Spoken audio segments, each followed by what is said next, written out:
Teman-teman, apa kabar? Perkenalkan, nama saya Fiona Margareta Siregar. Saya kelas 11 IPA 3. Saya bersekolah di SMA Negeri 92 Jakarta. Pada kesempatan kali ini, saya ingin memberi pengertian tentang apa itu larutan penyangga. Tujuan dari video pembelajaran ini adalah agar kita dapat lebih memahami dan mempelajari apa itu sebenarnya larutan penyangga. Mari kita nonton video.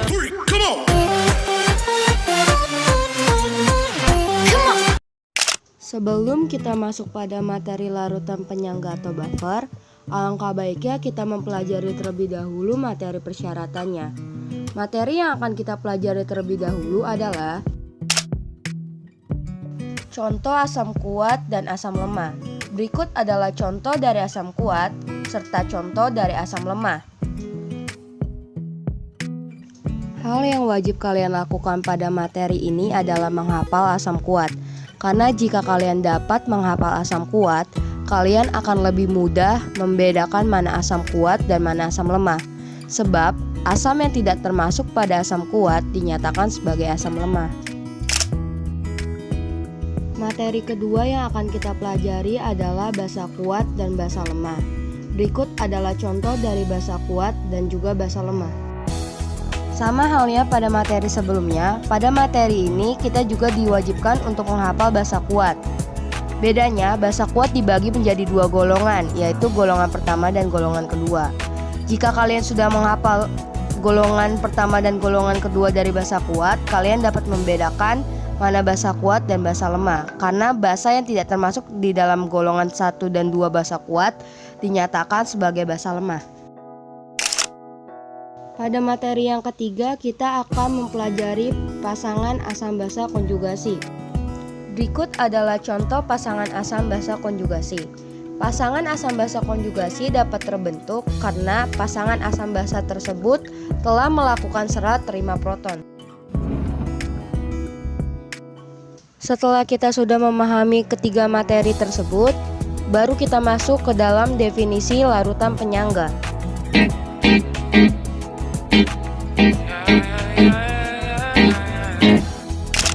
Larutan penyangga atau biasa disebut buffer merupakan larutan yang digunakan untuk menstabilkan pH saat terjadi penambahan asam, basa atau garam. Artinya, pH larutan penyangga tidak akan berubah secara signifikan saat ditambahkan asam, basa atau garam. Mengapa bisa demikian? Karena di dalam larutan penyangga terdapat komponen asam yang mampu menahan kenaikan pH secara berlebihan dan komponen basa yang mampu menahan penurunan pH secara berlebihan.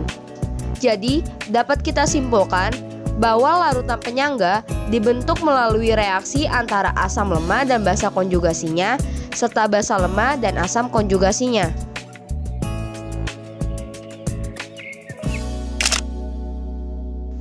Berikutnya kita akan mempelajari jenis-jenis larutan penyangga. Secara umum, larutan penyangga dibagi menjadi dua jenis, yaitu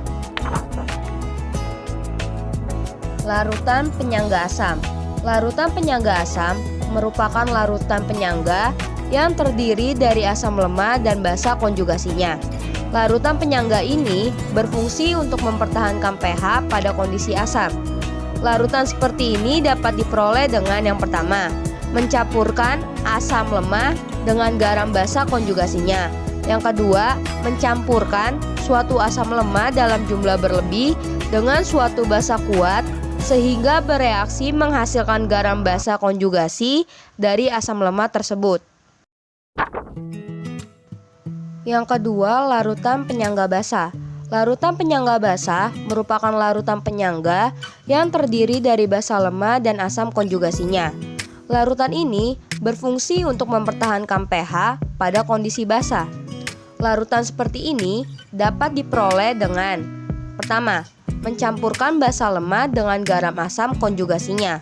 Yang kedua, mencampurkan suatu basa lemah dalam jumlah berlebih dengan suatu asam kuat sehingga bereaksi menghasilkan garam asam konjugasi dari basa lemah tersebut.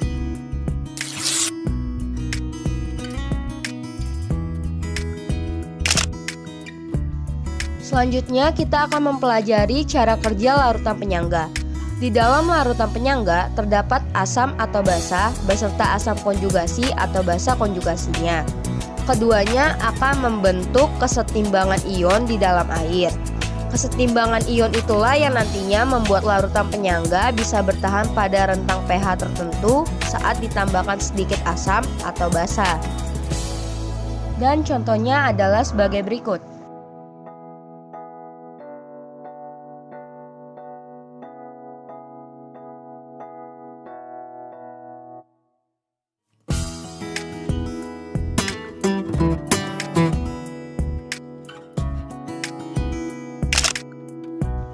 Materi selanjutnya kita akan mempelajari contoh larutan penyangga.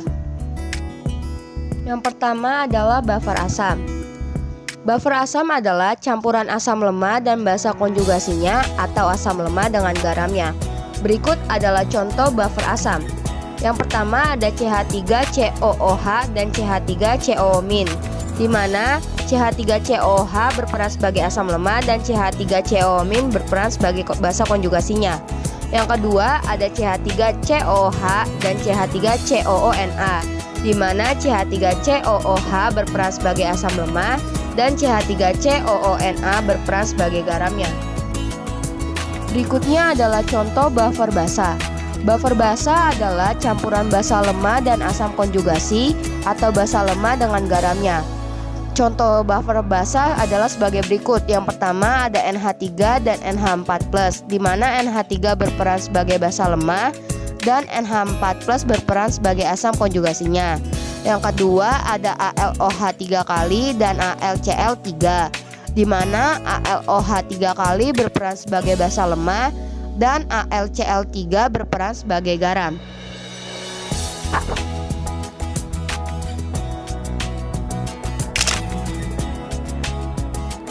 Materi selanjutnya adalah contoh pemanfaatan buffer di dalam tubuh manusia. Manfaat yang pertama adalah mempertahankan pH dalam darah. Sebagai zat transportasi di dalam tubuh, darah memegang peranan penting dalam sistem metabolisme, khususnya pengangkutan oksigen dan karbon dioksida.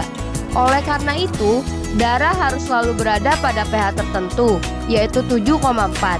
Untuk mempertahankan pH tersebut, di dalam darah terdapat beberapa jenis larutan penyangga. Contohnya, larutan penyangga karbonat, larutan penyangga hemoglobin, dan larutan penyangga fosfat.